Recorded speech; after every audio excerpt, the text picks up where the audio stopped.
ওমা, এটা কিসের বড়া এত সুন্দর খেতে? সর্ষে লঙ্কা বেটে নিয়ে কুমড়ো পাতায় পুর ভরা, ব্যাটারে তাই চুবিয়ে নিয়ে ছেড়ে দেব গরম কড়াই। মুচমুচে এই বড়া ভাজা খেতে ভারী মজা। সর্ষে বাটার পুর ভরা কুমড়ো পাতার বড়া। আজ করব চাল কুমড়ো পাতায় সর্ষের পুর ভরে বড়া। তুমিই তো দেখলে সর্ষেটাকে কাঁচা লঙ্কা আর নুন দিয়ে একটুখানি বেটে নিয়েছি। তারপর এখানে কচি চাল কুমড়ো পাতাটাকে একটু জলে ভিজিয়ে নিয়েছিলাম, গরম জলে। তো তারপর সেটার ভেতরে পুরটাকে ভালো করে ভরে দিলাম, সর্ষে বাটার পুরটা।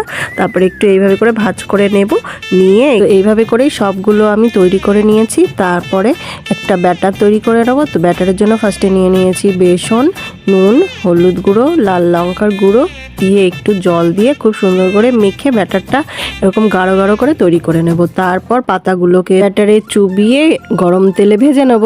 তো এইভাবে করে সবগুলো লাল লাল করে ভেজে নিলেই রেডি চাল কুমড়ো পাতার পুর ভরা বড়া।